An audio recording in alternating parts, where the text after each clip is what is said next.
So we went out to buy food, and I was reminded of the idea of genetics and epigenetics. You may have been born, obviously, by certain genetics from your parents. However, epigenetics is the expression of those genes. Now, let me tell you a little story. I'm looking here, and I see this kid, maybe 8 years old, and I'm thinking to myself, now he's fat, and he's next to his mom, who's fat, and I'm like, well, maybe there's something to this genetic thing. See, mom is fat, and the little boy is fat. The only part I didn't tell you is that the little boy is chomping down on an ice cream sandwich, all right? It's 10 minutes after 12 local time here in Mexico when I saw this occur. Now, let me give you two scenarios. The first scenario is if you follow the American lifestyle, 9 to 5, you're going to eat your lunch about 12 o'clock, right? But that probably isn't plausible because it was already afternoon. So the kid has just got out of school, and I'm sure they're going to go home. Mom's going to whip something up. And the traditional Mexican time of eating is about 2 in the afternoon. And still, people respect that. Businesses, they have a 2-hour break. You may have to eat on site. You may not have time to go anywhere or do whatever. But you have your 2-hour break, 2 to 4. Or maybe you get an hour within that time, all right? But that's typically the time that most Mexicans will eat their main meal, all right? Which would be the American dinner at 5, all right? Or actually, my grandma used to call it supper, because she said dinner was like always earlier in the day. And so it would be considered supper. And then the Mexicans will eat cena around 7, 8 o'clock, or, shortly after the sun goes down. And I'm thinking, what in the hell is a kid doing eating an ice cream sandwich? And it was a polysorbate 80 sandwich, all right? This was not real ice cream. And it was sandwiched between those two chocolate, the delicious ice cream sandwiches when I remember them. And of course, I always felt like hell after eating it. All right, so this kid has just downed a bunch of sugar and probably saturated fats. I will look up, just for my own giggles and schnitz here, what a typical ice cream sandwich will be made of. And I'm certain the ingredients are for the sandwich: enriched flour, blah, blah, blah, blah, blah, and the ice cream is going to be trans fats and sugar. Almost certainly. I don't even think they even use eggs anymore. So this kid just got himself an insulin spike from the pit of hell. And now you're going to say, oh, that was genetic. No, actually, that's epigenetics.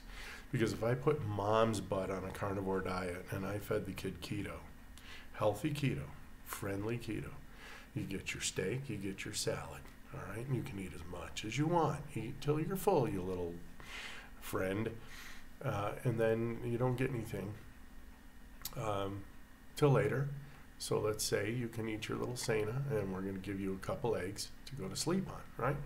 And then you don't eat breakfast, and then you eat the next day, and you get used to that. You really do get used to that, and weight will fall off you like rain out of a cloud.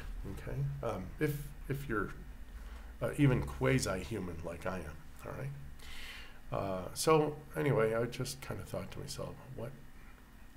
I remember when I was little, really, eating an ice cream sandwich at noon. Yeah, I don't even want to go there. We barely saw ice cream, and the only time we did might be on a weekend if my dad or mom felt like eating a Mexican sundae. Now, if you don't know what those are bloody delicious. Those are just balls of vanilla ice cream covered with hot fudge, all right? And then whipped cream, right, whipped topping out of the can, all right?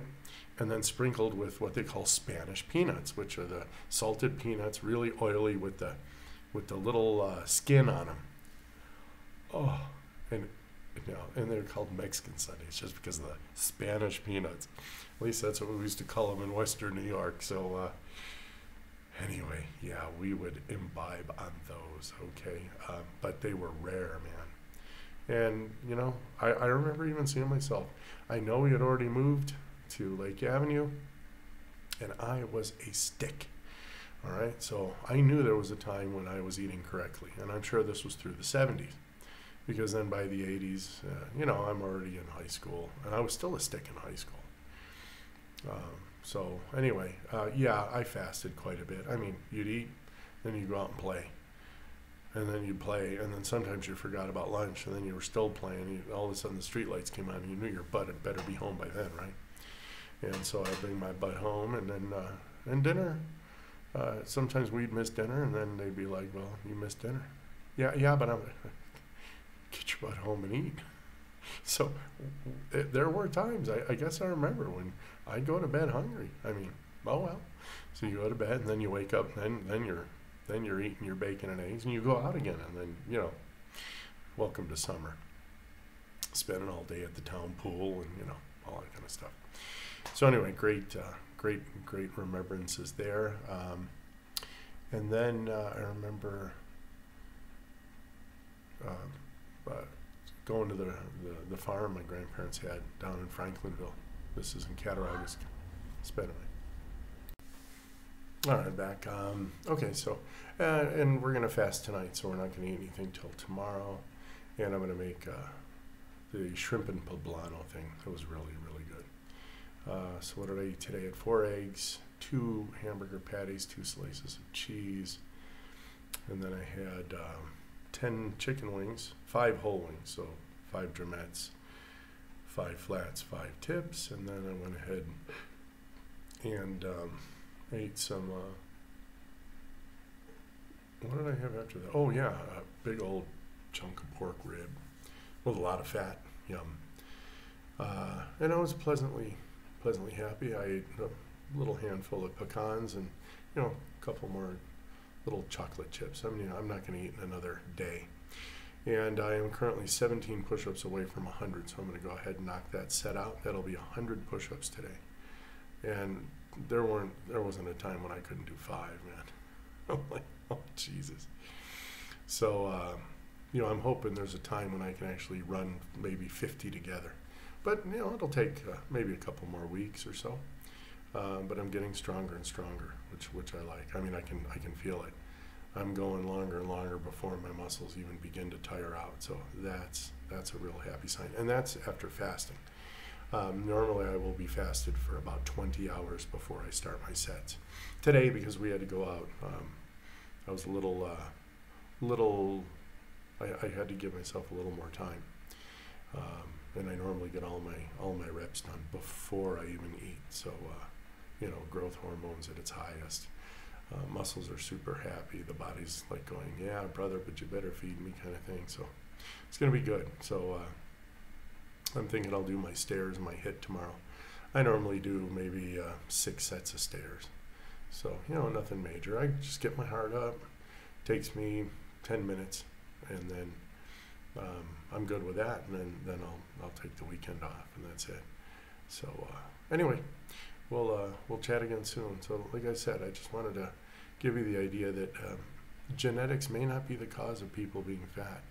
It may just be the traditions. You know, here's how we're eating like 5 and 6 times a day. It's getting worse and worse and worse.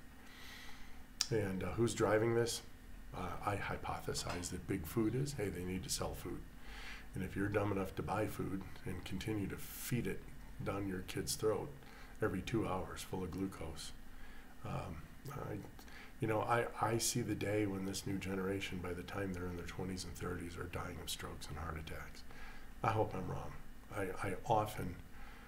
I mean, 2 years ago I said I hope I was wrong about a lot of stuff. Nope, I get it. That's kind of a tough thing being a prophet. I hate it, actually, because you know it's coming. You prepare yourself and you try to tell other people, and they're just like, you're an idiot. Yeah, I know. Yeah, I know.